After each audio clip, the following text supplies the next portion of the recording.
প্রিয় দর্শক, সবাইকে আমন্ত্রণ জানাচ্ছি পয়েন্ট অফ অর্ডারে। আমি কাজী জেসিন। দর্শক, আলোচনা শুরু করার আগে আজকের কয়েকটি গুরুত্বপূর্ণ খবর দেখে নিতে চাই।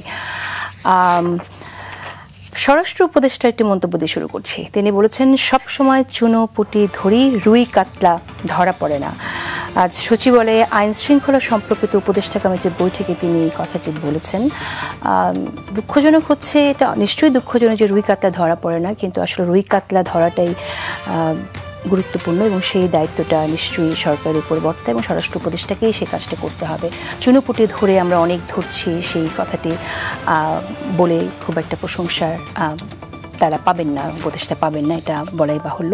তবে স্বরাষ্ট্র উপদেষ্টার কথা তিনি যেটা বলেছেন সেটা ইন্টারেস্টিং, এবং আমরা দেখেছি যে স্বরাষ্ট্র উপদেষ্টা মাঝে মধ্যে এমন মন্তব্য করেন সেটা অনেক সময় অনেকেই সেটা একটু ফান করে, একটু মজাও পায়। যেমন এর আগে আমরা দেখেছি স্বরাষ্ট্র উপদেষ্টা তার বিরুদ্ধে যখন দাবি উঠেছিল তার পদত্যাগের, তিনি রাত ৩টায় মিটিং করে বলেছিলেন সন্ধ্যা ৬টার মধ্যে আইন শৃঙ্খলা পরিস্থিতির উন্নতি হবে, কিন্তু সবাই জানি তা হয় নাই। কিন্তু তার সেই মিটিং এবং যেভাবে তিনি বলেছিলেন সেটা অনেককে হাসিয়েছিল। জোকস অ্যাপার্ট, আমরা দেখতে চাই যে আইন শৃঙ্খলার পরিস্থিতি যেন ভালো থাকে এবং যেন আসলে রাঘব বোয়ালরায় ধরা পড়ে। ইসি সচিব নির্বাচনের রোডম্যাপ চলতি সপ্তাহে দিয়ে দেবেন জানিয়েছেন। এটা আসার কথা। আমরা রোড ম্যাপের কথা এর আগেও শুনেছি, চলতি সপ্তাহে রোড ম্যাপ পাবো, এটাও ভালো কথা। কিন্তু যে জন্য রোড ম্যাপ, সেই জন্য কি সবগুলো দল আসলে প্রস্তুতি নিচ্ছে কিনা, নির্বাচনের দিকে সব দল যাচ্ছে কিনা, নির্বাচনে ইশতেহার নিয়ে কোনো দল কাজ করছে কিনা, নাকি নির্বাচনকে পেছানোর জন্যই চেষ্টা চলছে। দাবি, জুলাই সনদ নিয়ে দাবি, সেই দাবির আসলে যে কারণে জুলাই সনদ ঝুলে আছে এখনো পর্যন্ত, নির্বাচনে ঐক্য হয়েও হচ্ছে না, সেই বিষয়গুলো ভাবিয়ে তুলছে।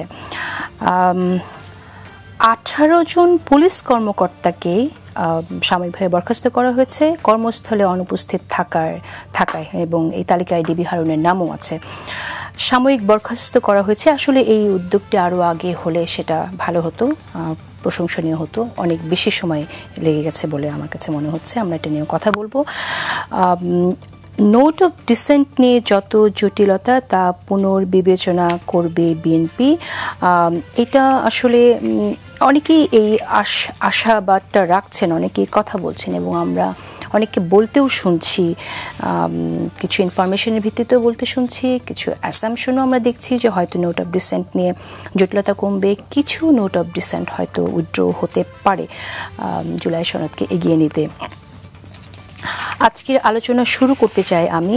আর ডাকসু নির্বাচন নিয়ে একটু কথা বলা খুবই দরকার, কারণ আমরা দেখলাম যে ডাকসু নির্বাচনের ক্ষেত্রে সময় বাড়িয়ে দেওয়া হয়েছে, সেখানে মনোনয়নপত্র সংগ্রহ করতে গিয়ে জটিলতা হয়েছে। ছাত্রদল সেখানে এক ধরনের, তারা বলছে সংবাদ সম্মেলন করে এক ধরনের বাধা দেওয়া হয়েছে, মব সৃষ্টি করে। আমরা সেই বিষয়টি নিয়েও কথা বলবো এবং প্রশাসন নিরপেক্ষ না সেই অভিযোগ এসছে। দর্শক, আজকে আলোচনার জন্য আমাদের সাথে স্টুডিওতে উপস্থিত আছেন বিএনপির কোষাধ্যক্ষ এবং সাবেক সংসদ সদস্য এম রাশিদুজ্জামান মিল্লাত, এবং আরও উপস্থিত আছেন গণসংহতি আন্দোলনের প্রধান সমন্বয়কারী জুনায়েদ সাকি। দুজনকেই ধন্যবাদ জানাচ্ছি। কোন বিষয়টি দিয়ে শুরু করা যায়? আমার তো মনে হয় আমরা আইন শৃঙ্খলা, চুনোপুঁটি ধরা হচ্ছে, রুই কাতলা ধরা যাচ্ছে না। কেন রুই কাতলা ধরা যাচ্ছে না সেই বিষয়টা নিয়ে যদি কথা বলি, তাহলে প্রথমে আপনার কাছে আসি। আপনি কি মনে করেন যে রুই কাতলা ধরা যায় না কেন সহজে?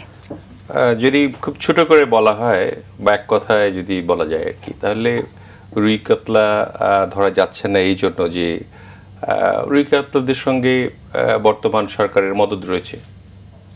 সিম্পল কথা আর কি। যদি মদদ না থাকে, রুই কাতলা না ধরার তো কোনো কারণ নাই। রুই কাতলা তো বড়, দেখা যায়, আর চুনোপুঁটিগুলি তো ছোট ছোট, এগুলো দেখা যায় না। যদি ধরা যায়, আর দেখাগুলি ধরা যাবে না কেন? তাহলে অন্তর্বর্তীকালীন সরকারের সবাই না হলেও কিছু কিছু উপদেষ্টাগণ তাদেরকে মদদ দিচ্ছেন। মদতপুষ্টরা, রুই কাতলারা মদতপুষ্ট অবস্থায় আছে, তার জন্য তাদেরকে ধরা যাচ্ছে না, এবং সেটা আমরা বিশ্বাস করি, দেখিও। তো এখন তো আমাদের করার কিছু নাই। আমরা দল হিসেবে আমরা একটা সুষ্ঠু নির্বাচনের জন্য অপেক্ষা করছি। যদি নির্বাচনটি হয়, মানুষ গণতন্ত্র ফিরে পায়, আইনের শাসন প্রতিষ্ঠা হবে। আইনের শাসন প্রতিষ্ঠা হলে নিশ্চয়ই রুই কাতলা হোক আর চুনোপুঁটি হোক, আইনের মাধ্যমে যা করা দরকার সেটাই করা হবে। সেটা গণতান্ত্রিক পন্থায় করা হবে। আমি যাকে ইচ্ছা করলাম, যাকে পছন্দ হলো তাকে আমি ছেড়ে দিলাম, আর যাকে পছন্দ হলো না তাকে ধরলাম, এমন যাতে ব্যবস্থা না হয়। জুনায়েদ সাকিম, আপনার কাছে শুনতে চাই, আমরা সবসময় দেখে আসছি যে যারা আসলে এরকম চুনোপুটি তৈরি করে তারাই রক্ষা পেয়ে যায় সব সময়। এটা সিনেমা থেকে শুরু করে বাস্তব জীবনেও আমরা দেখেছি, এবং সেখান থেকে আমরা বের হতে পারছি না। ঠিক আসলে মূল সংকটটা কোথায়, আপনার কাছে শুনি। ধন্যবাদ আপনাকে আমাকে আমন্ত্রণ জানানোর জন্য। এবং সহালোচক সহ আপনি সহ যারা দেখছেন সবাইকে সালাম এবং শুভেচ্ছা। আসসালামু আলাইকুম। আসলে আমরা যে রাজনৈতিক অর্থনৈতিক ব্যবস্থার মধ্যে আছি সেখানে সম্পদ আহরণের তো প্রক্রিয়াটা কি, প্রধান প্রক্রিয়াটা কি, ডমিন্যান্ট প্রক্রিয়াটা কি, যদি সেটা দেখা যায় ক্ষমতা ব্যবহার করে ধন সম্পদ আহরণ করো, এটাই বাংলাদেশে বলা চলে শুরু থেকে এ পর্যন্ত মানে ডমিন্যান্ট ধারা, মানে প্রাধান্যে যেটা আছে, যার ফলে সবসময়ই যারা নিয়মতান্ত্রিকভাবে ব্যবসা বাণিজ্য অন্যান্য চাকরি বাকরি ইত্যাদির মধ্যে দিয়ে তারা তাদের আয় রোজগার করেন, তারা একটু প্রান্তিক হয়ে যান এবং ডমিন্যান্ট এই জায়গাটা থাকে, এবং যার ফলে বাংলাদেশের অর্থনীতির অবস্থা, লুটপাট, দুর্নীতি, এটাই আমাদের এখানে সবচেয়ে বড় ব্যাপার হিসেবে হাজির থাকে। এখন যদি ক্ষমতার কেন্দ্র থেকে, ক্ষমতার কাঠামো থেকে এই মানে লুটপাট, দুর্নীতি, ক্ষমতা ব্যবহার করে ধন সম্পদ আহরণ, এটা যদি পৃষ্ঠপোষকতা পায় তাহলে ওটার তো একটা চুইয়ে চুইয়ে পড়ার প্রভাব আছে, তলা পর্যন্ত যায়। মানে নিজেদের জাস্টিফাই করার জন্য সব লেভেলেই একটা দুর্নীতির বিস্তার ঘটানো হয়, যাতে কেউই সেটার প্রতিরোধের জায়গায় না থাকতে পারে এবং সবাই অংশীদার। এবং সর্বশেষ বিগত ফ্যাসিস্ট সরকারের এটাও একটা নীতি ছিল আর কি, যে সবাইকে অংশীদার করে ফেলো, যাতে করে সবাই এই ব্যবস্থা টিকিয়ে রাখাটা নিজের স্বার্থগত জায়গা মনে করে। তো সেইটার একেবারে চূড়ান্ত কিংবা বলতে পারেন অনেক চূড়ায় আমরা দেখেছি যে কি ধরনের ব্যবস্থা হতে পারে। এবং লুটপাটের পরিমাণও যদি তাকান, মানে যে শ্বেতপত্র কমিটি গঠিত হয়েছিল ডক্টর দেবপ্রিয় ভট্টাচার্যের নেতৃত্বে, তো তারা তো বলেছেন প্রায় $234 বিলিয়ন এই বিগত 15-15.5 বছরে এখানে লুটপাট দুর্নীতি হয়েছে এবং অনেক বিরাট অংশই পাচার হয়ে গেছে। এখন ফলে আমরা ভলিউমটা বুঝতে পারি। এবং এইখানে যেমন বড় বড় রাঘব বোয়াল আছে, তেমনি চুনোপুটিও আছে, কারণ সবাইকেই ভাগবাটোয়ারা অংশীদার করা হয়েছে। এখন ধরার জায়গাটাতে আমাদের একটা বড় সমস্যার জায়গা আছে, যে একটা অর্থনৈতিক নাজুক অবস্থা তৈরি করেছিল, ব্যাংকের বিপর্যয়, ব্যাংকগুলো ফোকলা বানিয়ে দেওয়া, অনেকগুলো ব্যাংক তো এখন টাকাই দিতে পারে না, সেগুলোর মার্জার করে একটা জায়গায় নিয়ে যাওয়ার চেষ্টা করছেন। কিছুটা দুর্নীতির রাশ টেনে ধরার ফলে হয়তো বা এখন যাকে বলে যে বাংলাদেশ ব্যাংকের রিজার্ভ টিজার্ভ ইত্যাদি একটা জায়গায় এসছে। কিন্তু সাধারণভাবে এখানে যে অভিযোগটি রশিদুজ্জামান মিল্লাত করলেন যে মদত পুষ্ট, এখানে আসছি আমি, সেটা হচ্ছে যে সাধারণভাবে ব্যবসা বাণিজ্যের ক্ষেত্রে একটা বড় সমস্যার জায়গা হয় যে আপনি মানে যদি ধরেন মূল হোতাকে ধরেন, কিংবা সে দেখা গেল সে একটা বড় ব্যবসা প্রতিষ্ঠানের মালিক অথবা গুরুত্বপূর্ণ ব্যক্তি, তার অনুপস্থিতি ঘটলে পুরো ব্যবসা একটা সংকটের মধ্যে পড়ে। তো সেই ক্ষেত্রে সরকারের নীতি যেটা হওয়া দরকার ছিল, যে অপরাধীকে তাকে চিহ্নিত করা, কিন্তু পুরো ব্যবসাটাকে আবার আপনার যদি মানে বন্ধ করে দেন অথবা সেটাই ক্ষতিগ্রস্ত হয়ে পড়ে, তাহলে তো অর্থনীতির মধ্যে ওটা একটা চাপ সৃষ্টি হয়, ব্যাপক মানুষ কাজ করে, তাদের বেকারি তৈরি হয়। ফলে মানে মানুষ যাতে কর্ম না হারায়, মানে বেকারত্ব যাতে বেড়ে না যায়, ব্যবসা প্রতিষ্ঠান বা অর্থনীতি যাতে ক্ষতিগ্রস্ত না হয়, সেটা যেমন লক্ষ্য রাখা, আবার অপরাধীদেরকে আওতায় আনা, টাকা ফেরত আনা, বিশেষভাবে ওই আইনটা মানে দ্রুতই করা দরকার ছিল, যে কিভাবে আমরা পাচারকৃত অর্থ এবং লুটপাটের অর্থ, দুর্নীতির অর্থ উদ্ধার করব এবং সেটা কিভাবে ব্যয় করব। এই যে আমরা বারবারই এই কথাটা আমাদের দিক থেকে আমরা বলি যে অভ্যুত্থান কিংবা একটা কোনো বিপ্লবী পরিবর্তন নতুন একটা ব্যবস্থার জন্ম দেয়। তো নতুন ব্যবস্থা তো আমার টের পেতে হবে। নতুন ব্যবস্থা মানে হচ্ছে পুরনো ব্যবস্থা, পুরনো বন্দোবস্তটা আসলে সরছে এবং নতুন জায়গায় করে যাচ্ছে, এবং সেগুলো আইনে যেমন হচ্ছে আইনের প্রয়োগের মধ্যে দিয়ে হচ্ছে। আর ওই জায়গাটাতে অনেক ক্ষেত্রেই মানে ঠিক নীতি গ্রহণ করা হয়েছে কিনা, বরং অনেক ক্ষেত্রে দেখা গেছে যে অনেক কিছু চালু রাখার জন্য পুরনো যে মানে ব্যবসা বাণিজ্য যারা করেছেন তারাই বহাল তবিয়তে আছেন, তারাই আবার নানান নামে সেগুলো নানান লোকের পরিবর্তন ঘটিয়ে সেই জায়গাগুলো তৈরি করে রাখতে পেরেছেন। আমাদের দিক থেকে আমরা বলেছিলাম যে সর্বক্ষেত্রেই একটা মানে প্রতিযোগিতার জায়গা সৃষ্টি করা, নতুনরা যাতে যারা এতদিন বঞ্চিত ছিল কিংবা একেবারেই নতুন মানুষরা যারা এখন মনে করছে যে ব্যবসা বাণিজ্য তুলনামূলকভাবে মানে একটা প্রতিযোগিতার মধ্যে দিয়ে করতে পারবো, আমাদের দক্ষতা যোগ্যতা থাকলেই হবে, মানে কি বলে যে ওই যে ক্ষমতার যোগসাজশটা প্রয়োজন পড়বে না, সেই জায়গাটা সৃষ্টি করাটা খুব দরকার ছিল। তো সেই নীতির ক্ষেত্রে তো সমস্যার জায়গা দেখাই যাচ্ছে যে পুরনোদের এখনো অবস্থান আছে এবং তাদের অনেক ক্ষেত্রে তারা ছাড় পেয়ে যাচ্ছে। তো রাঘব বোয়াল ধরার প্রয়োজনীয়তা কি? মানে সমাজে অর্থনৈতিক গতিমুখটা কোন দিক হবে, মানে এটা আমি রাজনৈতিক অর্থনৈতিক জায়গায় বলছি, যেহেতু পলিটিক্যাল পাওয়ার এবং ইকোনমি, রাজনৈতিক ক্ষমতা এবং অর্থনৈতিক তৎপরতা একটা খুব মানে এক জায়গায় বলে যে একে অপরের সাথে জড়িয়ে ছিল এবং রাজনৈতিক ক্ষমতাই অর্থনীতিকে অনেকাংশে নিয়ন্ত্রণ করছে। সেই জায়গায় এটাকে ভেঙে দেওয়ার কাজটা করতে গেলে আপনাকে যারা মানে খুব বড় আকারের মানে লুটপাট এবং দুর্নীতির অভিযোগে অভিযুক্ত তাদেরকে আওতায় আনা দরকার ছিল, যা তাদের টাকা পয়সা থেকে মানে উদ্ধার করা, এইগুলো দরকার ছিল। কেননা ওইটা সমাজে একটা বার্তা দেয়, মানে এই বার্তাটা খুব জরুরি। করলো না কেন আপনার কি মনে হয়, বা করতে পারলো না কেন? এই সরকারের শুরু থেকেই একটা বড় পলিটিক্যাল অ্যারেঞ্জমেন্টের প্রবলেম হয়েছে। মানে সরকার ছিল সবার সমর্থনে, কিন্তু তারপরেই দেখা গেল যে তাদের সবার সমর্থনটা গ্রহণ করাটা জন্য যে কাঠামোগত জায়গা তৈরি করা, সেদিকে তারা খুব আগ্রহী না। মাঝে মধ্যে যে রাজনৈতিক দলকে ডেকে মিটিং টিটিং করা হয় নাই তা না, কিন্তু সেটা খুব ইস্যু ভিত্তিক।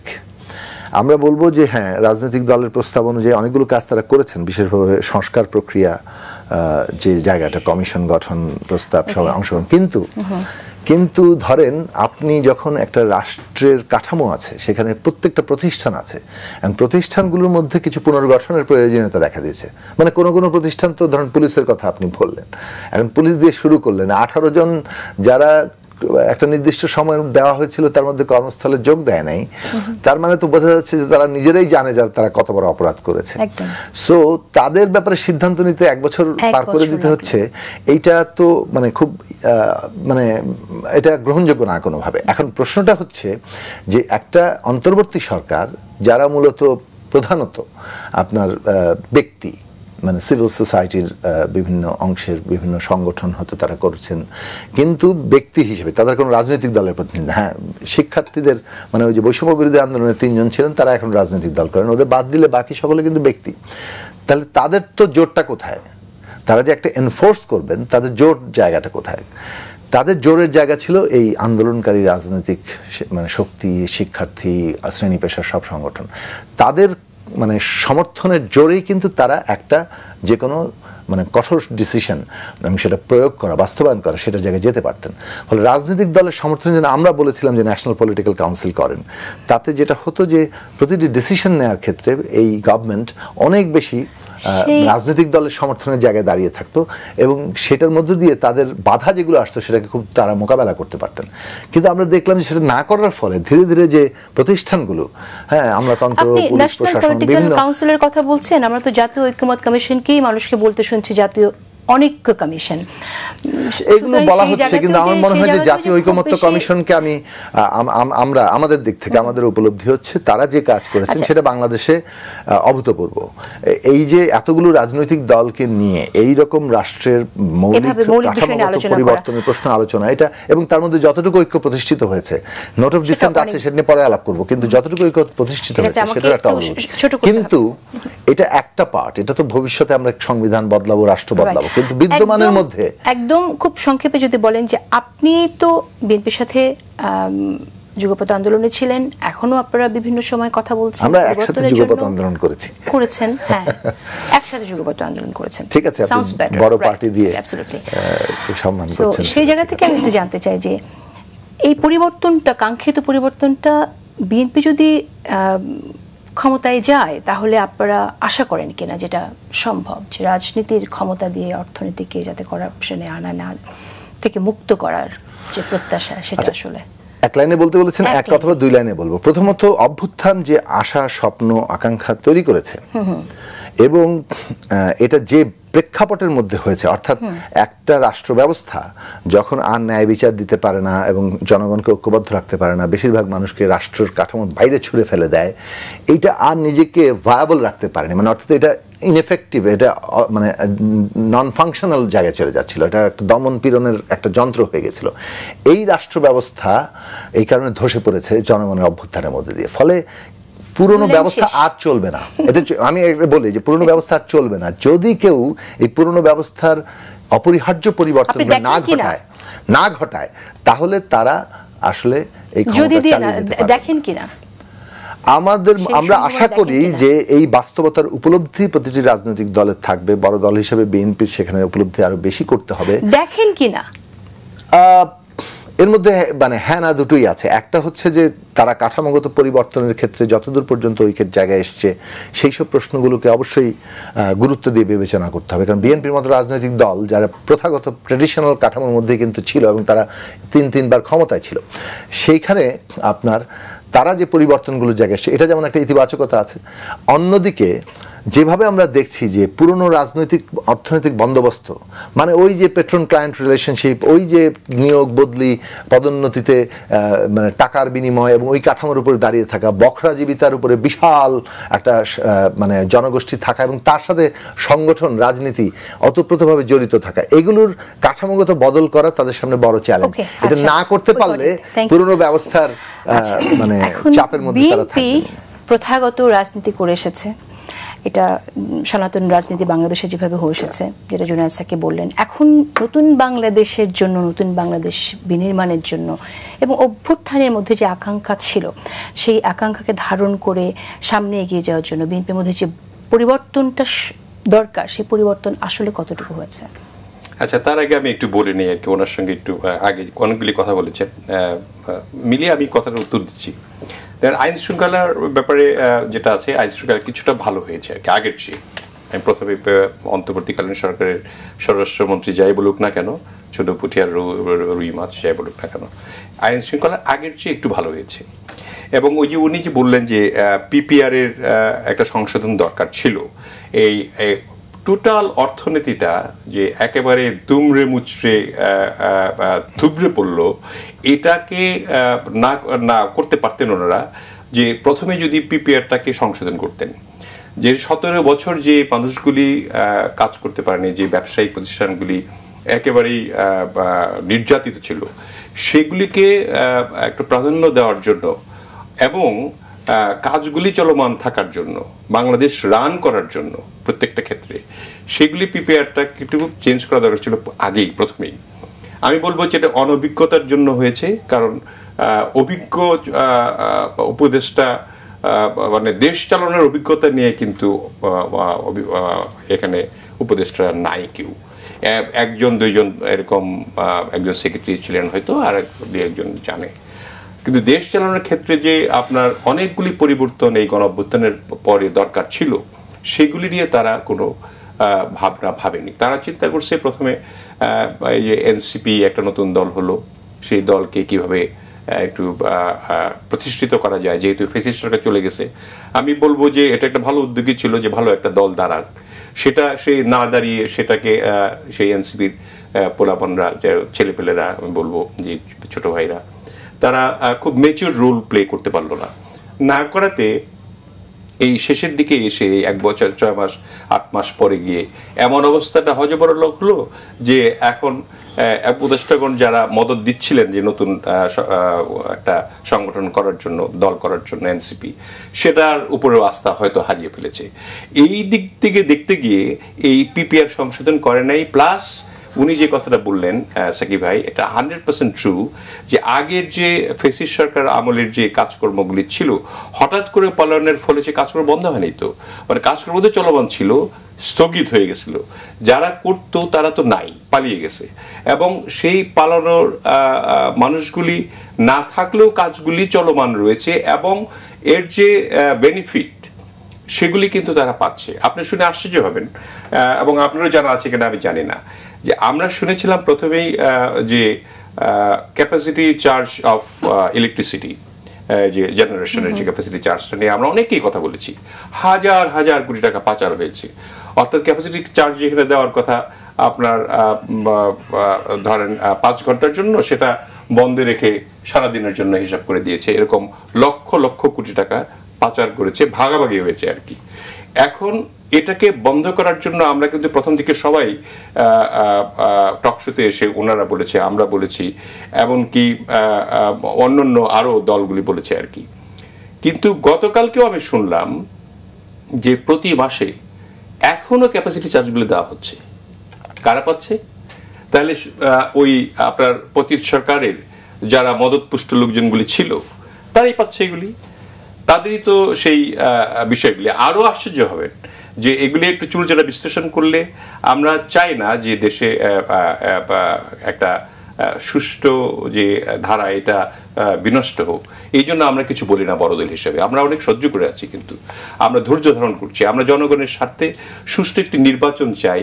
এমনকি আমরা দেখেন ভারপ্রাপ্ত চেয়ারম্যান সাহেব আমাদের তারেক রহমান সাহেব উনি বলেছেন গতকালকেও যে যদি সুষ্ঠু একটা ভোট দরকার, এই জন্য একটা গণতন্ত্রের জন্য বাংলাদেশের সুষ্ঠু ধারায় ফিরে আসার জন্য সুষ্ঠু একটা ভোট দরকার, নিরপেক্ষ একটা ভোট দরকার। আমাকে যদি পছন্দ না হয় আমাকে ভোট দিয়েন না, যাকে ইচ্ছে তাকে দেন, কিন্তু একটা ভোটের প্রয়োজন, একটা নির্বাচিত সরকারের প্রয়োজন। কারণ আপনার না হলে এই যে কথায় ছিলাম আমি, যে এইখানে যারা টাকাগুলি নিচ্ছে এখনো, তারা তো অস্থিতিশীল পরিস্থিতি করার জন্য তো সেই টাকা দিয়েই সবকিছু চলে। এই যে ফুয়েল, এই যে এখনই যে আপনি দেখেন কিছু মব সৃষ্টি হয়, এই সৃষ্টি হয়, নিয়ে গেছে, সেটাই তো আমাদের ফেরানোর জন্য চেষ্টা, এখনো ফেরাতে পারিনি আমরা। এর মধ্যে এখন আবার আপনার টাকা পর্যাপ্ত পরিমাণে টাকা কিন্তু দিচ্ছেন।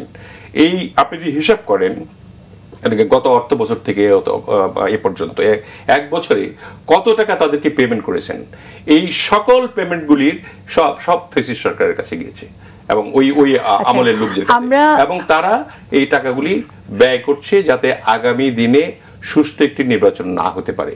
এবং ইসি রোডম্যাপ ঘোষণা করবে, এই সপ্তাহে তো করবে, তাই না? এবং এই সপ্তাহে করার পরে দেখবেন যে আরো আপনার বেগবান হবে এটাকে ডিস্টেবিলাইজ করার জন্য, যারা 2-3টি দল অবস্থা অস্থিতিশীল করে ফেলতে পারে। আচ্ছা, আমার প্রশ্নের উত্তর পাইনি, আমি আসবো সেই জায়গায় যে পুরনো রাজনৈতিক অর্থনৈতিক যে বন্দোবস্ত সেটা ভেঙে নতুনের দিকে যাত্রার ক্ষেত্রে বিএনপির আমাদের কতটুকু প্রস্তুতি, গণঅভ্যুত্থানের যে আকাঙ্ক্ষা, নতুন বন্দোবস্তের যে কথা বলি, সেই বন্দোবস্ত যদি আমরা বাস্তবায়ন করতে চাই তাহলে আসলে রাজনৈতিক দলগুলোর মধ্যে সেই বাস্তবায়নের প্রচেষ্টা থাকতে হবে। বিএনপির মধ্যে সেই পরিবর্তন কতটুকু এসছে এবং এই আকাঙ্ক্ষাকে বিএনপি আসলে কতটুকু ধারণ করে, স্পেসিফিক্যালি অনেকগুলো জায়গায় না গিয়ে শুধু যদি আমরা অর্থনৈতিক জায়গায় থাকতে চাই, তাহলে আপনার মন্তব্যটা শুনি। না, আমার মন্তব্য হলো বিএনপি এই গণঅভ্যুত্থানের পরে যে আগের যে বন্দোবস্ত ছিল সেটার পরিবর্তন টোটালি একদম অপোজিট হবে এবং ওই বন্দোবস্ত থাকবে না, নতুন বন্দোবস্তেই যাবে। এবং তার জন্য 31 দফা আমরা অনেক আগে থেকেই প্রস্তুত করেছিলাম, ওনাদের নিয়ে করেছিলাম আমরা। 27 দফা আমাদের ছিল, তারপরে ওনাদের যুগপৎ আন্দোলনে যারা ছিলেন সাকিব ভাইরা, তারা সবাই মিলে বসে আরো 4টি দফা যোগ করে 31 দফা করেছেন। একদম তৃণমূল পর্যায়ে থেকে আরম্ভ, কৃষক থেকে আরম্ভ করে ধনাঢ্য ব্যক্তি পর্যন্ত যেভাবে একটা রাষ্ট্র পরিচালনা করলে পরে রাষ্ট্রটা স্থিতিশীল থাকবে। 31 দফা তো করেছিলেন অনেক আগে, 5 আগস্টের পর তো আর মানুষের কাছে গেলেন না যে 31 দফায় আর কি পরিবর্তন মানুষ প্রত্যাশা করে। পরিবর্তন সে আরো হয়তো কিছু যোগ হতে পারে আরো, কিন্তু 31 দফার মধ্যে মোটামুটি ভাবে আশা আকাঙ্ক্ষা যা ছিল আমাদের গণঅভ্যুত্থানের পরে সেগুলিও ওর মধ্যে সন্নিবেশিত রয়েছে। কারণ আপনি একটা নিজের ভোটের অধিকারটা ফিরে পেতে চান, কৃষকদের অধিকার দিতে চান, তারপরে প্রান্তিক পর্যায়ের মানুষ যাতে ভালোভাবে বসবাস করতে পারে, স্বাস্থ্যের যে উন্নতি, স্বাস্থ্যের যে আপনার চিকিৎসা সেবা প্রান্তিক পর্যায় পর্যন্ত আরম্ভ করে আপনার সেন্ট্রাল পর্যন্ত সেগুলির একটা ব্যবস্থা, বা তারপরে মানুষকে বাসযোগ্য জায়গায় রাখার জন্য যে ব্যবস্থা, তারপরে আপনার ধরেন প্রত্যেকটি পরিবারকে আর্থিক সহযোগিতা করা যারা খুবই নিম্নমানের রয়েছে। এমনকি আমাদের যে এই যে বাংলাদেশ যে জনবহুল একটা দেশ, এই জনশক্তিকে রপ্তানি করে জনশক্তিকে আপনার টেকনিক্যালি তাদেরকে ইকুইপ করে তাদেরকে বিদেশে পাঠিয়ে বিদেশি মুদ্রা অর্জন করা, এগুলি সবগুলি কিন্তু আমাদের আছে আর কি। আর আমাদের দেশে এই পর্যন্ত আমি এই কয়দিনে যেটা বুঝলাম আর কি, যদিও আমরা তো আর ক্ষমতায় নাই, আমরা মানে এই একবার তো আমি এমপিও ছিলাম, তারপরে এখনকার যে পরিস্থিতি দেখলাম যে গত সরকার অনেকগুলি জিনিস ভালো করেছিল, সেগুলি ইমপ্লিমেন্ট যদি করতো তাহলে ভালো হতো।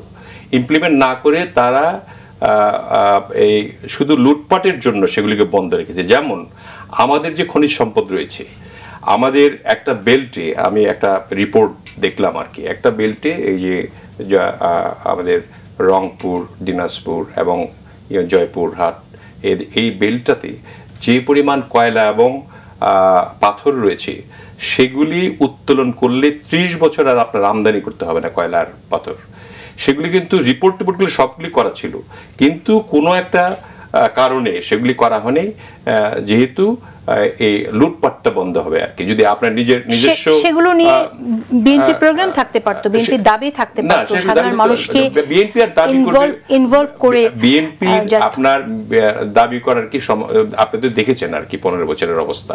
দাবি তো সারাদিন দাঁড়ায় দাঁড়ায় বক্তৃতা দিত উনি, আমরা বিভিন্ন মিটিং করতে গিয়ে দৌড়ানি খেতাম, সেগুলি তো ওই সময় তো এটা ছিল না। আর দাবির কোনো মানুষ দাবি করবে, সেই দাবি অনুযায়ী প্রতি সরকার সেই কাজ করবে, সেটা তো প্রমাণ হয়ে গেছে, এটা তো সম্ভব ছিল না।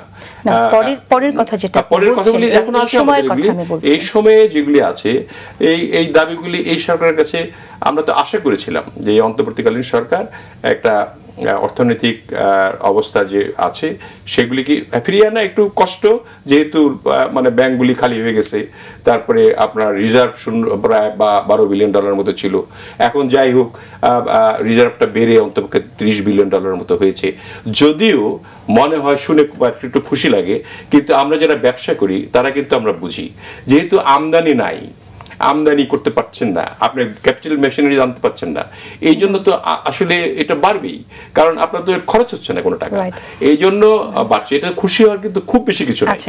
আমি আমাদের আপনার যে প্রশ্নটা, প্রশ্নের উত্তরটা আমি যদি আরেকটু স্পেসিফিক করি, তাহলে হচ্ছে যে এই পুরনো বন্দোবস্ত ভাঙতে গেলে অর্থনৈতিক জায়গায় যে সংকটটা আমরা দেখি, এই যে চাঁদাবাজির অভিযোগে অনেককে বহিষ্কার করতে হচ্ছে, আসলে তো বহিষ্কার করে করে তো এটা আপনার শেষ করা যাবে না যদি আসলে সিস্টেমটা থেকে বের হওয়া না যায়। তো বিএনপি একটা বড় দল হিসেবে এই উদ্যোগটা কেন নিল না? এই সিস্টেমটা, এই উদ্যোগটা বিএনপির জন্য হলো সর্বোচ্চ শাস্তি হলো বহিষ্কার করা, দল থেকে বের করে দেওয়া। আর যদি বিএনপি সরকারে থাকতো তাদেরকে ধরে জেলে পুরে দিত এবং আইন শৃঙ্খলা পরিস্থিতি রক্ষা করার জন্য যা যা করা দরকার তাই করত, এবং আগামী দিনেও যদি বিএনপি ক্ষমতায় আসে তাই করবে। এবং এখানে রুল অফ ল যেটা, এটাই থাকবে।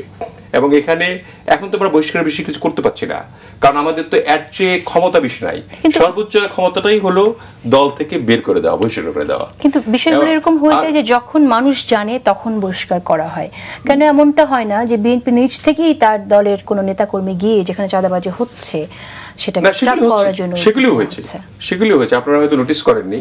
এখন তো মানে যা রটে তার চেয়ে অনেক বেশি করে দেখানো হয় বিএনপিকে। এনসিপি কি করলো গুলশানে আপনারা জানেন, রিমান্ডে গিয়ে কার কার কথা বললো তাও জানেন, আমি আর নাই বলি আর অন এয়ারে। আপনার জামাতে ইসলাম যা যা করছে, কোথায় কোথায় কি কি দখল করছে তা আপনারা জানেন, আপনারা স্পেশালি যারা জার্নালিস্ট আপনারা তো খুব ভালোভাবে জানেন। তো এটা নাম দেওয়া হচ্ছে বিএনপির, কার্যত করা হচ্ছে আপনার এনসিপি এবং জামাত ইসলামের, ওরা এগুলি বেশি করছে। এবং আমাদের তরফ থেকে যে করছে না তা নয়, কি করছে, একটা হাট, একটা ঘাট, একটা বাজার অন্যের আওয়ামী লীগের লোকরা ডেকে নিয়েছিল, তারা এটা লুটেপুটে খেত, এখন কিছু টাকা রেভিনিউ হিসেবে গভর্নমেন্টকে দিত।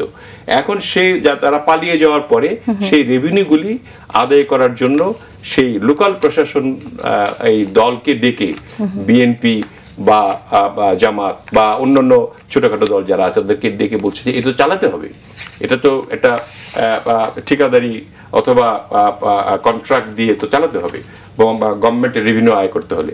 তখন সেই জায়গায় হয়তো বিএনপির লোকরা এটা নিয়েছে। এবং হাটঘাট বাজার এগুলো তো চালাতে হবে, এটা তো একটা সিস্টেম। এই সিস্টেমে আপনার যখন বিএনপির লোকরা নিয়েছে তখন বলেছে হাট দখল করেছে, ঘাট দখল করেছে। আর যে সমস্ত স্পেসিফিক ভাবে চাঁদাবাজির অভিযোগ রয়েছে সেগুলি কিন্তু বহিষ্কার করা ইতিমধ্যে হয়ে গেছে। এবং সবাই শঙ্কিত, বিশেষ করে আমাদের ভারপ্রাপ্ত চেয়ারম্যান তারেক রহমানের ব্যাপারে সাকিব ভাইও জানে খুব ভালো করে, খুবই সাকিব ভাই জানে যে এত স্ট্রিক্ট কোনো একটা বিষয়ে তিনি ছাড় দিতে রাজি নন অন্যায়ের ব্যাপারে। আমাদের এই যে একটা স্ট্রিক্টনেস তার মধ্যে কাজ করছে, এটা আগামী দিনে সরকার গঠন করলে যে আরো কঠোর হবে সেটা কিন্তু আমাদের নেতৃবৃন্দরা সবাই জানে। সেই জন্য আমি আশা করি নির্বাচনের রোডম্যাপ, নির্বাচনের কথা বলি, নির্বাচনের রোডম্যাপ আমরা পেতে যাচ্ছি, কিন্তু নির্বাচনে যে সংশয়টা আছে, আমি জোনাসাকে আপনাকে দিয়ে শুরু করি, এই সংশয় কি কাটছে বলে আপনার মনে হয় কিনা? আমি একটু ওনার কথায় যুক্ত করতে চাইব। উনি একটু জিনিস উল্লেখ করেছেন যে আমাদের রংপুর, দিনাজপুর, জয়পুরহাট এই এলাকাগুলোতে আমাদের কয়লা খনি আছে। দেখুন, এটা কিন্তু শুরু হয়েছিল 2000 সালের দিকে, আওয়ামী লীগ যখন শেষ ছিল, তারপর যখন বিএনপি জামাত জোট সরকার এসেছিল, তারপরে এটা আবার শুরু হলো। এশিয়া এনার্জি সেখানে ওপেন পিট মাইনিং করতে গিয়েছিল এবং 2006 সালে 26শে আগস্ট এই যে আসছে একটা বিরাট আন্দোলন এখানে হয়েছিল। ফলে ওপেন পিট কয়লার উপরে নির্ভর করলে, যে কয়লার কি ব্যবহার, সেটা যে মানে পুরো এলাকাকে কেবল মরুকরণ করবে, পুরো এলাকার দূষিত হবে, এবং ফলে ওই একই জিনিস কিন্তু মানে এটা এমন কারণে বন্ধ হয়নি, এটা একটা আন্দোলনের জায়গা ছিল। যে কারণ আমাদের কাছে বাংলাদেশের মতো ছোট জায়গায় আমাদের যেখানে খাদ্য নিরাপত্তার সমস্যা আছে, সেখানে প্রাণ প্রকৃতি, খাদ্য নিরাপত্তা, আমাদের নদী, আমাদের সমস্ত কাঠামোটাকে রক্ষা করেই কিন্তু আমাদের নিজেদের সমস্যাগুলোর সমাধান করতে হবে। ফলে জ্বালানি নীতি এমন হওয়া দরকার যে নিজের দেশ ধ্বংস করে কেবল কয়লা পাওয়া গেলেই কিন্তু কয়লা তোলার জায়গা মতো অবস্থা নাই। ওটার যে গভীরতা, ওটার যে অনেক টেকনিক্যাল প্রবলেম, সে নিয়ে আমরা যেহেতু লড়াই করেছি, 3 জন শহীদ হয়েছে, সেই জায়গা থেকে আমি কথাটা তুলে রাখলাম। ফলে আমরা একটা মানে সিস্টেমেটিক ওয়েতে করা যেত আর কি, এবং এখনো করা যাবে। মানে যেটা হচ্ছে যে এই নিয়ে আমরা আরো ভবিষ্যতে নিশ্চয়ই তর্ক করতে হবে, কেননা এইটা একটা বড় জায়গা আছে। মানে বাংলাদেশ এমন, কিংবা আমরা দুনিয়ায় এমন জায়গায় এসেছি এখন, মানে প্রাণ প্রকৃতির প্রশ্নকে, পরিবেশের প্রশ্নকে প্রায়োরিটি দিয়েই আপনাকে কিন্তু উন্নয়ন পরিকল্পনাটা করতে হবে, ওইটার কনটেক্সটে থেকে। এবং সমস্যাগুলোর সমাধান কিভাবে হতে পারে জ্বালানি নীতির, সেই জায়গাগুলো নিয়েও অনেক প্রস্তাবনা আন্দোলনের মধ্যে দিয়ে উঠে এসছে, সেগুলো আমরা সামনের দিনে কাজ করব। যাই হোক, সেগুলো নিশ্চয়ই নির্বাচনী এজেন্ডাও হবে। যে জায়গাটা আছে বাংলাদেশে, এগেইন আমরা এটা বলতে চাই যে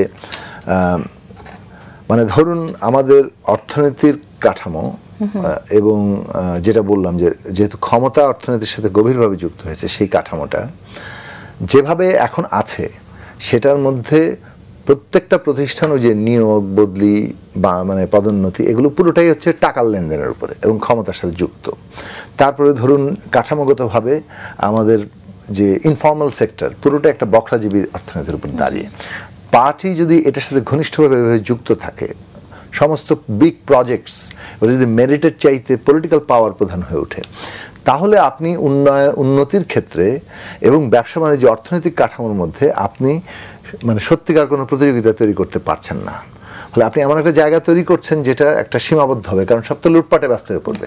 ব্যবসা বাণিজ্য করে আপনি যে আয় করবেন, তার চেয়ে একটা প্রজেক্ট বাগায় নিতে পারলে তার বহুগুণ বেশি আয় করে আপনি বিদেশে যেয়ে নিজের সমস্ত আখের নিশ্চিত করে ফেলতে পারছেন।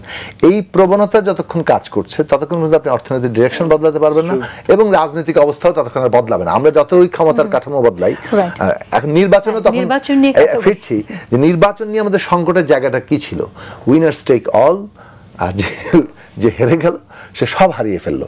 এই জায়গাটা অর্থনীতির জায়গা থেকে কিন্তু আপনি যত টাকা আয় করেছেন ক্ষমতা দিয়ে, এখন আপনি ক্ষমতা হারিয়ে ফেললে ওই টাকা আর থাকবে না, আপনি জেলে যেতে হবে। এই পরিস্থিতিটা যে তৈরি হচ্ছে, এইটা বদল না ঘটলে আমাদের রাজনৈতিক সাংস্কৃতিক জায়গা থেকে হেরে যাওয়ার যে মানে গ্রহণ করা, সেটা জায়গাটা আমরা তৈরি হবে না। জনগণই যে ভোট দিয়ে আমাকে নির্বাচিত করার মালিক, সেই জায়গাটা আমরা আসলে প্রতিষ্ঠা করতে পারবো না। যাই হোক, আমাদের চেষ্টা তারপরে রাজনৈতিক কাঠামোগত জায়গা আছে, এবং আমরা আশা করতে চাই যে এই রাজনৈতিক ক্ষমতা কাঠামোর চাপে অর্থনৈতিক ক্ষমতা কাঠামোতে বদল আসবে, এবং দলগুলো এমনকি বিএনপি নেতৃবৃন্দ কেউ অনেকেই এটা বলছেন প্রকাশ্যে, মানে আলোচনায় অনেক স্ট্যান্ডিং কমিটির নেতৃবৃন্দ, যেমন আমি আমির খসরু মাহমুদ চৌধুরীর কথা বলতে পারি, প্রায় মিটিংয়ে তিনি বলেন যে অভ্যুত্থান যে পরিস্থিতির বদল ঘটিয়েছে এইটাকে যদি কেউ মানে সে অনুযায়ী নিজেকে বদলাতে না পারে তাহলে সেই পার্টির প্রাসঙ্গিকই থাকবে না। এটা সকলেরই মনে রাখা দরকার। এখন ইলেকশন হবে কিনা, আমরা আবারও বলি যে বিচার, সংস্কার এবং নির্বাচন এইটা বাংলাদেশের এখন প্রধান জাতীয় স্বার্থ, এবং এটা কোনোটার মুখোমুখি আমাদের করা তো নয়, এটা মুখোমুখি করা উচিত হচ্ছে না। যারা মুখোমুখি করছেন তারা সংকীর্ণ স্বার্থে হয়তো করছেন, কিন্তু এর সাথে জাতীয় স্বার্থের কোনো সম্পর্ক নেই। ফলে যদি আপনি সংস্কারের কথা ভাবেন, সংস্কার তো সম্পন্ন করতে আপনার নির্বাচন লাগবে, আর অন্যদিকে বিচারের জায়গা এটা তো আপনার মানুষ দৃশ্যমান দেখতে চায়, এবং এটা সরকারের দায়। তো সরকার ট্রাইব্যুনাল কেন বাড়াচ্ছে না, কেন লোকবল বাড়াচ্ছে না তদন্ত, চার্জশিট, প্রসেসগুলো কমপ্লিট করার জন্য? আমাদের শহীদ পরিবার দেখতে চায় যে তার সন্তানের বিচার, হত্যার বিচার শুরু হয়েছে। বিচার তো ধরেন আপনি অর্ডার দিয়ে একটা টাইমের মধ্যে শেষ করে ফেলতে পারেন না, ওইটার কতগুলো নির্দিষ্ট কোর্স আছে, কিন্তু এটা যাতে কোনো দীর্ঘসূত্রিতা না পড়ে সেইটার দিকে সরকারের খেয়াল রাখতে হবে। সংস্কার সম্পন্ন করতে ইলেকশন লাগবে। আবারও বলি, সংবিধান বদলাতে হবে, মৌলিকভাবে বদলাতে হবে, এবং সেই বদলানোর জন্য জনগণের অংশগ্রহণ ছাড়া, যে জনগণ হচ্ছে ক্ষমতার কেন্দ্র, রিপাবলিকে জাগতিক ক্ষমতার কেন্দ্র জনগণ, তার অংশগ্রহণ ছাড়া আপনি সংবিধান সবকিছু বদলায় ফেলবেন আর ওটা এমনি টেকসই হয়ে যাবে, এটা ভাবার কোনো সুযোগই নেই। তাহলে নির্বাচন হওয়াটা এখন খুব বাংলাদেশে জরুরি, আমাদের নিজেদের অভ্যন্তরীণ কারণেও, আন্তর্জাতিকভাবে আমরা যে অবস্থার মধ্যে আছি। এখন নির্বাচনের ব্যাপারে বরং এর জায়গাটা হচ্ছে যে আমরা কিভাবে নির্বাচনের মধ্য দিয়ে এই যে সংস্কার প্রস্তাবটা হয়েছে এইটা টেকসইভাবে আমরা কিভাবে করতে পারি সে নিয়ে একটা ঐকমত্য হবে, কিভাবে বাস্তবায়নটা হবে, সংস্কার বাস্তবায়নের ঐকমত্য, পদ্ধতিগত ঐকমত্য, এইটা আমাদের দরকার নির্বাচনের আগে। আর নির্বাচনের পরিবেশ একটা গুরুত্বপূর্ণ প্রশ্ন। সুতরাং এই ক্ষেত্রে রাজনৈতিক দলের ভূমিকা আছে, পরিবেশেও রাজনৈতিক দলের ভূমিকা আছে, কিন্তু পরিবেশের রাজনৈতিক দলের ভূমিকার পাশাপাশি সরকার, রাষ্ট্র প্রশাসন সবগুলো প্রতিষ্ঠানের ভূমিকার ব্যাপার আছে। তাহলে সেই ক্ষেত্রে সরকারের প্রস্তুতি নেওয়ার জায়গাটা খুব গুরুত্বপূর্ণ। কিন্তু রাজনৈতিক দলগুলো যদি নির্বাচন পেছানোর জন্য কিংবা নির্বাচনকে অনিশ্চিত করার চেষ্টা করেন, পুরো ফায়দা কিন্তু পতিত ফ্যাসিস্ট এবং তাদের বিদেশি মিত্ররা। এবং সেখানে একটু উল্লেখ করতেই হয় যে পিআর এর দাবি এখনো আছে, এবং জামাত থেকে বলা হচ্ছে পিআর না হলে নির্বাচনে যাবে না, এবং জুলাই সনদের আইনি ভিত্তির দাবি আছে যে এখনই জুলাই সনদের ভিত্তিতেই নির্বাচন হতে হবে, সেই দাবিটাও আছে। এবং সেটা কিভাবে আসলে সম্ভব, ঐক্যমতে কিভাবে পৌঁছানো যায়, এবং নোট অফ ডিসেন্ট আমরা যেটা শুনছি যে কিছু কিছু সংস্কারের, মৌলিক সংস্কারের কিছু জায়গায় বিএনপি দিয়ে রেখেছে, এবং এটা আলোচনা আছে যে এই নোট অফ ডিসেন্ট হয়তো কমানোর একটা চিন্তা ভাবনা বিএনপি করছে। কোন কোন জায়গায় আসলে নোট অফ ডিসেন্ট আপনারা ভাবছেন যে উইথড্র করা যেতে পারে? আমি আপনাকে বলতে পারবে, উনি ছিলেন সঙ্গে, এবং আজকে বোধহয় কথা বলেছেন ঐক্যমত্য কমিশনে সার্বক্ষণিকভাবেই সাকিব ভাই ছিলেন আর কি, যেগুলিতে আমাদের নোট অফ ডিসেন্ট দেওয়া হয়েছে। কিন্তু কিছু কিছু ভালো জিনিস ওখানে হয়েছে আর কি। আমাদের মানে আমরা যে খুবই সহনশীল একটা রাজনৈতিক দল, এটা কিন্তু ঐক্যমত্য কমিশনে আমরা প্রমাণ করেছি। যেমন ধরেন সরকার এই যে পরপর দুইবার প্রধানমন্ত্রী হতে পারবেন একটা লোক, তারপর কনজিকিউটিভ টাইমে, তারপরে একবার গ্যাপ দিয়ে আবার 5 বছরের জন্য তিনি আবার কম্পিট করতে পারেন, প্রধানমন্ত্রী হতে পারেন। সেটার থেকেও কিন্তু ঐক্যমত্য কমিশনের অনেকগুলি প্রস্তাবের প্রেক্ষিতে সেখানে তারা বলেছে যে একটি ব্যক্তির জীবদ্দশায় 10 বছরের বেশি প্রধানমন্ত্রী হতে পারবে না। এটা কিন্তু যদি রাজনৈতিক ফায়দার ব্যাপারে চিন্তা করতো বিএনপি, তাহলে কিন্তু মেনে নেওয়ার কথা নয়। এবং সেখানে নোট অফ ডিসেন্টও দেওয়া হয়নি, সেটা সরাসরি মেনে নেওয়া হয়েছে যে ঠিক আছে, একটা ধরেন আমাদের, আমি যদি এইভাবে ধরি, খোলাখুলি বলি আর কি, যে এখন তো আমাদের তারেক রহমান সাহেব একটা যুবক, বা ধরেন 60-এর নিচে তার বয়স, এবং তার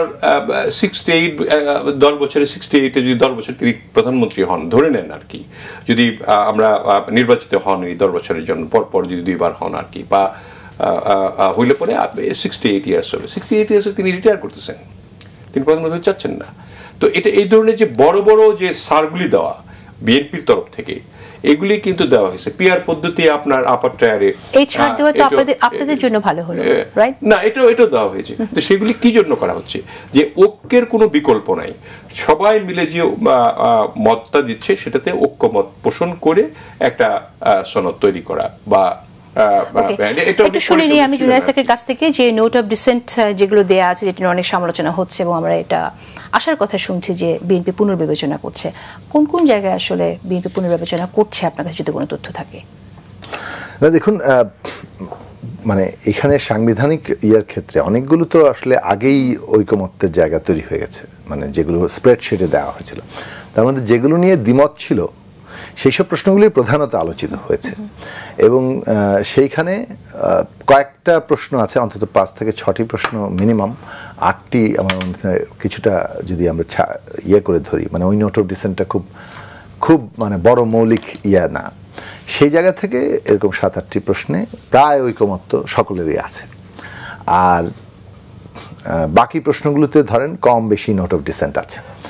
এখন আমাদের প্রশ্ন হচ্ছে যে নোট অফ ডিসেন্টের জায়গাগুলোতে বিএনপি পুনর্মূল্যায়ন করছে, এটা আমরাও শুনেছি এবং তাদের বৈঠক চলছে, তারা ঠিক করবেন। আমাদের সাথেও মানে আমরা আসলে বাইল্যাটারালি আমরা যে মানে বাইল্যাটারালি আমরা বিভিন্ন দলের সাথে কথা বলেছি, আনঅফিশিয়ালি নানানভাবে কথা চলছে যে কিভাবে আমরা একটা ঐকমত্যে পৌঁছাতে পারি এবং সেই সব জায়গা থেকেই এই জায়গাগুলো হচ্ছে, মানে অর্থাৎ আলাপ আলোচনার মধ্য দিয়ে, মানে যতই রাজনৈতিক বিরোধ থাকুক আবার একটা আলাপ আলোচনাও কিন্তু চলছে। সেই আলাপ আলোচনার মধ্যে কতগুলো প্রশ্ন একেবারেই মানে খুব মুখ্য হয়ে উঠেছিল। তার মধ্যে যেমন ধরুন উচ্চকক্ষে পিয়ার প্রশ্ন নিয়ে, এইটা নিয়ে সবাই খুব মানে আগ্রহ প্রকাশ করেছে, যেখানে বিএনপির এখনো আপত্তির জায়গা আছে। আরেকটা প্রসঙ্গ যেটা ছিল সাংবিধানিক পদগুলোতে নিয়োগের কর্তৃপক্ষ নিয়ে, সেই ক্ষেত্রে যতগুলো সাংবিধানিক পদের নিয়োগের মানে 5টি সাংবিধানিক পদে নিয়োগ শেষ পর্যন্ত আসা হয়েছিল, তার মধ্যে একটিতে বিএনপি সাংবিধানিক কমিশন গঠন এবং সংবিধানেই সেটা রাখা এইটাতে রাজি হয়েছেন, যেমন নির্বাচন কমিশন। সেখানে প্রধানমন্ত্রী, বিরোধী দলীয় নেতা, স্পিকার, ডেপুটি স্পিকার যিনি বিরোধী দল থেকে আসবেন এবং সুপ্রিম কোর্টের একজন প্রতিনিধি যিনি চিফ জাস্টিস, অ্যাপিলেট ডিভিশনের একজন জাজকে দিবেন। এই 5 জন ইলেকশন কমিশনের নিয়োগ দেবে, রাষ্ট্রপতির নামে যাবে, বাট অথরিটি কিন্তু মূলত 5 জন।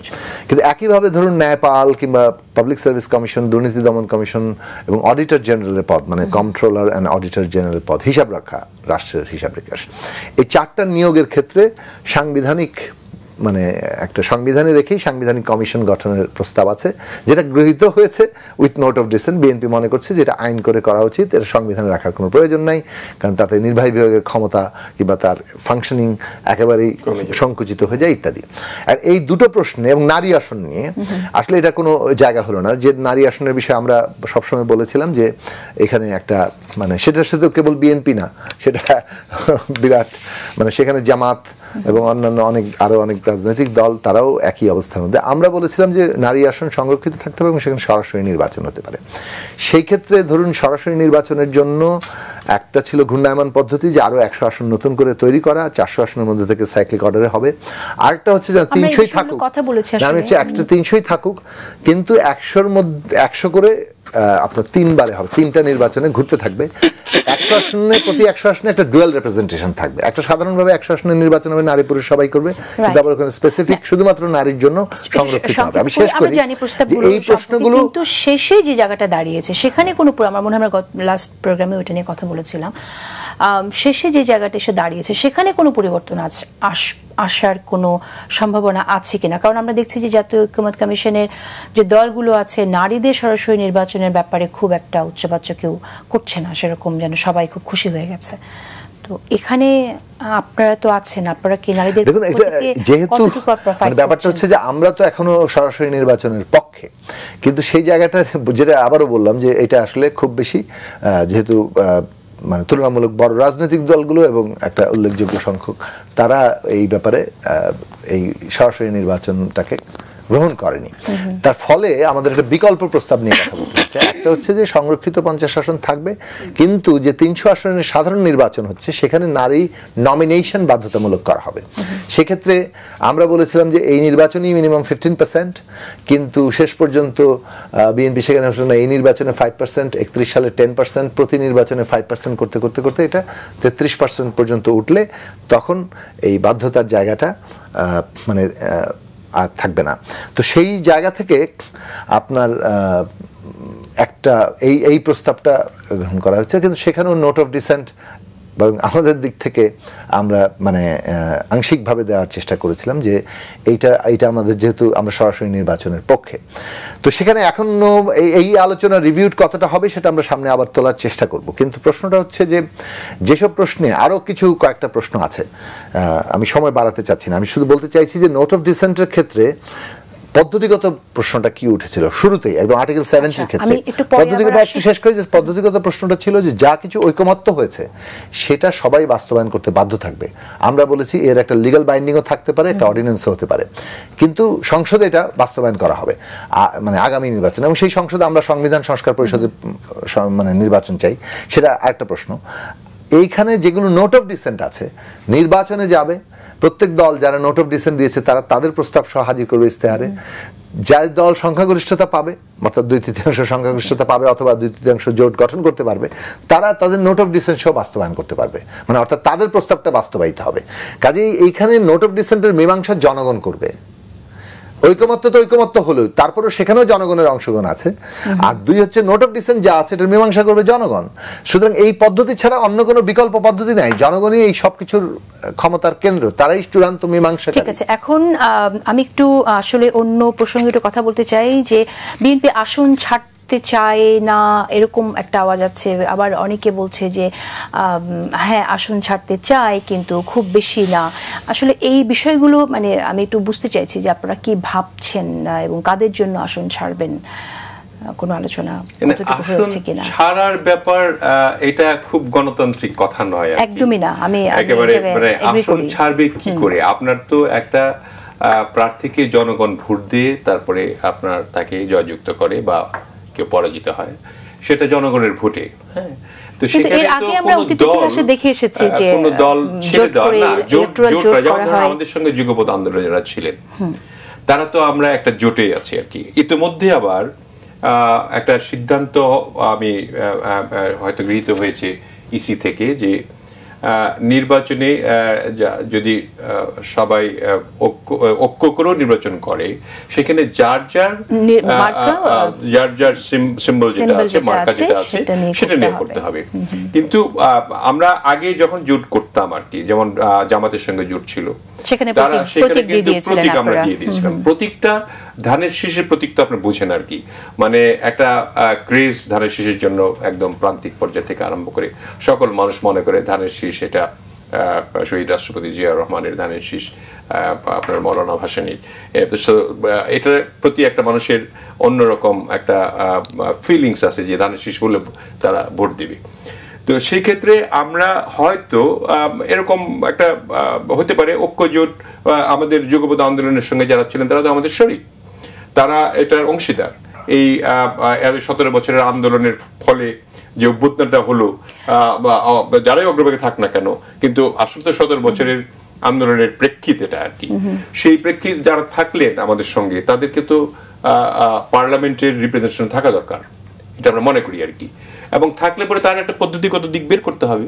তাদের মার্কায় করলেও হয়তো আমাদের এখানে কেউ থাকলেন না, আমাদের লোকজনগুলি তাদেরকে ভোট দিলেন, কারণ একই আমরা তো মনে করি যে আমরা একই সমমনা দল, এবং আমরা চাই দেশের রিয়েল গণতন্ত্র।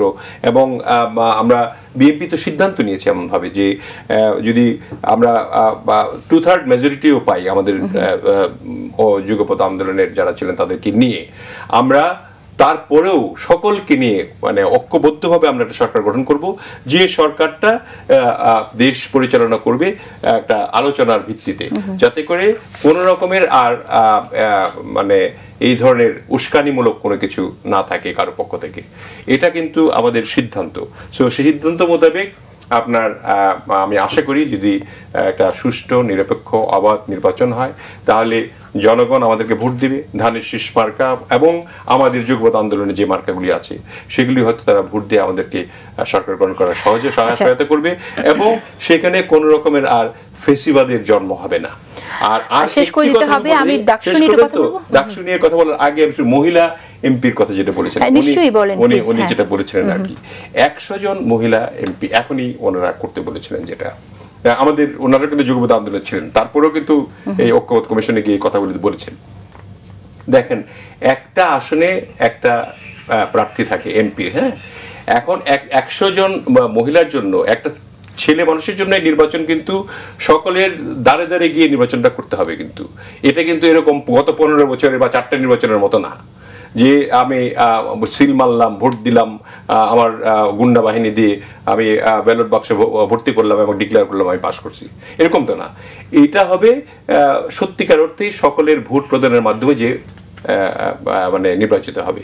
তো এখন একটা মহিলার পক্ষে 3টা কনস্টিটিউয়েন্সি, এটা 3টা কনস্টিটিউয়েন্সি, এই বিষয়টা নিয়ে প্রশ্ন আছে, একটা মহিলা এটা কভার করতে পারবে কিনা সেটা এগ্রি না করেন, সেটা এগ্রি না করেন, কিন্তু সেই জায়গা থেকে আপনাদের দলের যারা সাধারণ প্রার্থী সেটা বাড়ানো যেতে পারত। সেগুলি বিবেচনায় এনে একটা জিনিস তো হঠাৎ করে আপনি কিন্তু পরিবর্তন আনতে পারবেন না, এটা স্লোলি, যেমন 5% বলা হয়েছে, হ্যাঁ, তারপরে খুবই সামান্য, এটা এমন কিছু বাড়ছে না, তারপরে হয়তো এখানে একদমই বাড়ছে না। এখন আপনার দেখেন, আপনার যদি 30%ও করেন আর কি, হ্যাঁ, সেটা it should take at least ভালো হবে, বিএনপির জন্য খুব ভালো হবে। 30% করলে বিএনপির জন্য অনেক ভালো হবে। নারীরা সবাই বিএনপি না ঠিক আছে, তবে কিন্তু দুইটা নারীদের, আবার নারীদের কাজ নারীরা করে, ছেলেদের কাজ ছেলেরা, পুরুষের কাজ পুরুষরা করে। আমরা কিন্তু সেই সময় থেকে করতে চান, এখন হয়তো 5% আছে, আগামী নির্বাচনে হয়তো 10% হবে। স্লোলি এটার পরিবর্তন আসবে, নারী ক্ষমতায়ন আমরাও চাই। অ্যাটলিস্ট আপনারা এবার 10% করেন সেই আশাবাদটা রাখলাম। আমি জুনায়েদ সাকি, আমি ডাকসু নিয়ে আপনার মন্তব্য, আমাকে 2 মিনিট টাইম আছে। 33% হলে আর ওই 50 সংরক্ষিতটা বারটা থাকবে না আর কি, মানে 33% হলে 100 তে এমনি শেষ করতে হবে। ডাকসুর পরিস্থিতি নিয়ে আপনি একটু আমাকে সংক্ষেপে বলেন, কারণ আপনি জানেন যে ডাকসুতে প্রশাসন নিরপেক্ষ না, সেরকম অভিযোগ এসেছে। আজকে ছাত্রদল তারা মনোনয়নপত্র কিনতে গিয়ে বাধার মুখে পড়েছে, একটা প্রেস কনফারেন্স করেছে। সংক্ষেপে যদি বলেন আসলে কি দেখছেন ডাকসু নির্বাচন দিয়েতেও? না দেখুন, ডাকসু নির্বাচন তো মানে শিক্ষাঙ্গনের নির্বাচন হওয়া দরকার এবং সেইটা নিয়মিতভাবে হওয়া দরকার। সেই জায়গাগুলো মানে প্রশাসন যদি এখনো মানে এই ধরনের সবার আস্থার জায়গা অর্জন করতে না পারে তাহলে এটা দুঃখজনক হবে। এবং এই পরিবর্তনগুলো আমাদের হতে হবে যে আমরা ইলেকশন করব এবং ইলেকশনে যা ফলাফল হবে তা ফলাফল হবে, প্রত্যেককেই জনগণকে জয় করে যেতে হবে। যারা এই মুহূর্তে জয় করছে সেটা চিরস্থায়ী বন্দোবস্ত না, আমাদের সামনে পরেও জয় করার সম্ভাবনা থাকছে। ফলে আমরা ফাইট করব, তারপর যদি এই মুহূর্তে জনগণকে জয় করতে না পারি পরবর্তীতে করব। সত্যিকার অর্থে যে ধরনের ব্যবস্থা এই শিক্ষাঙ্গনগুলোতে ছিল তাতে রাজনৈতিক চর্চা বলে কিছু ছিল না, বরং গুপ্ত সংগঠনগুলোই যাদের উপরে প্রধান, তারা এক ধরনের যেমন নির্যাতিত জায়গা ছিল কিন্তু কাজ করেছে গোপনভাবে, সেটা বরং তুলনামূলক সুবিধাজনক হয়েছে ওপেন রাজনীতির জায়গা থেকে। ওপেন রাজনীতি করা এক ধরনের লিমিটেড ওপেন রাজনীতি করা গেল, সেটা বাস্তবে কোনো স্বাধীন চর্চার জায়গা ছিল না। ফলে একটা দারুণ রকম মানে অবস্থা তৈরি করেছে যে ছাত্র আন্দোলন সংগঠন এইগুলো বিরোধী একটা